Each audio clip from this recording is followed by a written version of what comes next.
یہ ہر دربار پہ دیا جلتا ہے. یہ دیے کا کانسیپٹ کیا ہے؟ انسان 4 ایلیمنٹ سے بنا ہے، ارتھ، ونڈ، فائر، واٹر.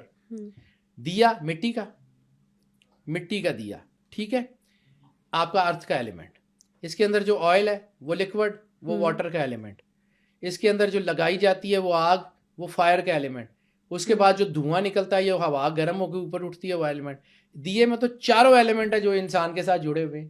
یہ دیا اپنے گھر میں جلانا شروع کر دیں، اس کا ایک طریقہ ہے خاص، آپ کے مسئلے حل ہونا شروع ہو جائیں گے. اب لوگ اس کو کہتے ہیں کہ جی دیا جلاؤ تو دعا قبول ہو جاتی ہے. بیٹا کیوں ہوتی ہے یہ؟ اس کے پیچھے کوئی نہ کوئی سائنس تو ہوگی. میں توہم پرستی یا اس کی بات نہیں کر رہا ہوں. ظاہر سی بات ہے یار، میں نے بھی کچھ تھوڑے سال لگائے ہیں، کچھ 4 کتابیں میں نے بھی پڑھی ہیں. ایڈا بیوقوف تو میں نہیں ہے گا کہ میں اینا چیزیں دے مگر لگ جائیں. وہ اس کے پیچھے کچھ نہ کچھ سائنٹیفک ایویڈنس ہیں تو میں اس کی بات کرتا ہوں نا. پوری دنیا میں فینگ شوئی جو ہے وہ کون سا ایلیمنٹ کہاں رکھنا ہے، کون سا پودا کہاں رکھنا ہے، یعنی آپ دیکھیں کہ یہ جو جتنی پرانی عمارتیں ہیں ہزاروں سال سے کھڑی ہیں ان کو کچھ نہیں ہوا، اور ہم اپنا گھر بناتے ہیں تو 40-50 سال کے بعد ہمیں یا تو رینوویٹ کرنا پڑتا ہے یا گرا کے دوبارہ بنانا پڑتا ہے. تو کچھ نہ کچھ تو ان کے آرکیٹیکچر میں ہم سے بہتر تھا جو 1000 سال تک عمارتیں کھڑی ہیں. کچھ نہ کچھ تو ان کے پاس ایسا تھا جسے ہم نیگلیکٹ کر گئے ہیں. تو ہم کہتے ہیں کہ وہ توہم پرستی ہیں، وہ بیوقوفی ہے. وہی اسٹارٹ والی بات نا کہ آپ نے کہا وہ شہاب ثاقب کے اس پوزیشن میں پیرامڈ اسی لیے نہیں خراب ہوتے. بیٹا وہ اورین کی اس کی وہ شہاب ثاقب میں نہیں، وہ اورین سٹارز ہیں جس کی انرجی ہے. یہ وورٹیکس پوائنٹ کیا ہوتے ہیں؟ یعنی انرجی ایک جگہ پہ اکٹھی ہو جاتی ہے. آتشی شیشہ آپ نے دیکھا ہے، کانکیو لینس جو ہے اس کے کیا ہوتا ہے کہ سورج کی شعاعیں ہر جگہ پڑ رہی ہیں، لیکن وہ جو آتشی شیشہ ہے وہ سورج کی شعاؤں کو ایک پوائنٹ پہ اکٹھا کر دیتا ہے. جب وہاں پہ ایک پوائنٹ پہ اکٹھا کرتا ہے آگ لگا دیتا ہے، وہ آگ لگا دیتی ہیں. وہی شعاعیں جو آپ کے اوپر پڑ رہی ہوتی ہیں جب وہ کسی ایک جگہ کے اوپر اکٹھی ہوتی ہیں تو آگ لگا دیتی ہیں. تو وارٹیکس پوائنٹ پہ ہوتا بھی یہی ہے کہ کائنیٹک انرجی جو پوری ہورائزن میں بکھری ہوئی ہے جب وہ کسی ایک پوائنٹ پہ اکٹھی ہوتی ہے تو وہ معجزے کرتی ہے، ایسے ہی وہ کریٹ کرتی ہے. یہ پیرامڈ کا کانسیپٹ کیا ہے کہ ٹپ کے اوپر وہ ساری انرجی کو اکٹھی کرتی ہے، بیس میں ٹرانسفیوژن کرتی ہے. گنبد کا کانسیپٹ کیا ہے، کیوں برکت ہوتی ہے؟ وہ ٹپ کے اوپر انرجی جو ہے وہ اکٹھی کرتی ہے، بیس میں ٹرانسفیوژن کرتی ہے. وہ پازیٹیو انرجی، کائنیٹک انرجی آپ سے مل رہی ہوتی ہے. انرجی کی 2 شیپس ہیں، جیسے ہم ارتھ گراؤنڈڈ فورسز کہتے ہیں اور ایک اسکائی گراؤنڈڈ فورسز کہتے ہیں.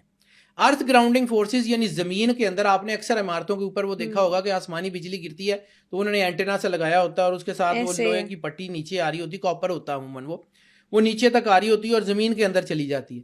وہ انرجی گرتی وہاں ہے، وہ عمارت کو جلانے کی بجائے اس لوہے سے زمین کے اندر گراؤنڈ ہو جاتی ہے، وہ عمارت بچ جاتی ہے. یہ پوری دنیا میں یہ کانسیپٹ ہے، یہ ارتھ گراؤنڈنگ سسٹم ہے. انسان کے اندر بھی جو انرجی ہے وہ یہ کیوں کہا جاتا ہے کہ جب آپ کی طبیعت خراب ہو ایسے ہو تو ننگے پیر گھاس پہ چلو؟ وہ سرور انبیاء صلی اللہ علیہ وآلہ وسلم کی حدیث میں بھی یہ ملتا ہے. یہ ایسے ہی ہے، آپ کو تو آئیڈیا ہی نہیں ہے کہ اس کا مطلب کیا ہے. وہ ننگے پیر سے آپ کی باڈی کے اندر جو نیگیٹو انرجی ہوتی ہے وہ زمین کے اندر گراؤنڈ ہو رہی ہوتی ہے. اسی طرح ارتھ اسکائی گراؤنڈنگ کیا ہے کہ میں یہ جو لفظ بول رہا ہوں میرے ووکل کورڈ کچھ انرجی جنریٹ کر رہے ہیں جو ہوا میں تحلیل ہو رہی ہے. وہ زمین پہ جانے کی بجائے وہ کائنات کی انرجیوں کے ساتھ جڑ کے کہیں کسی کائنات کی لائبریری میں سیو ہو رہی ہے. یہی تو وائس ڈیکوڈنگ کا فارمولا ہے کہ وہ آوازیں جو کبھی کسی نبی نے کوئی کسی خاص لفظ میں، وہ جو میں نے آپ کو جو ہے وہ اس ضمن میں کہا تھا جب وہ جبرائیل کی بات ہم کر رہے تھے، یونان کی قدیم کالڈا کی، ٹھیک ہے، جب یہ جو آوازیں ہیں فرض کیا کسی نبی نے کسی خاص وقت پہ یہ کہا کہ یا اللہ اس قوم کو جو ہے وہ غرق کر دے، آج بھی اگر وہی فریکوینسی وہی آواز ریپیٹ ہوگی کیا عذاب دوبارہ نہیں آئے گا؟ آئے گا. اور کسی نبی نے اگر کسی وقت میں یہ کہا کہ یا اللہ ہمیں اوپر سے کھانا بھیج، تو وہ وہی فریکوینسی وہی آواز ریپیٹ ہوگی، کیا آج دوبارہ نہیں آئے گا؟ آئے گا. تو ہم بیٹا آنکھیں بند کی ہوئے نا، ہمیں نظر نہیں آتا، جن کو نظر آتا ہے وہ اس کے اوپر ریسرچ کریں. یہ کائنات کے راز ہیں، چھوٹے موٹے راز نہیں ہیں. اسلام دنیا کا بہت خوبصورت ریلیجن ہے، آپ کو آئیڈیا ہی نہیں ہے. ہم نے تو اسلام کے ٹوٹے کر دیے، ہم نے تو شیعہ سنی وہابی دیوبندی سے باہر ہی نہیں نکل رہے. ہم ایک اللہ، ایک رسول، ایک کتاب کائنات کا سب سے بڑا راز ہے. اس کے بعد باقی چیزیں ہیں.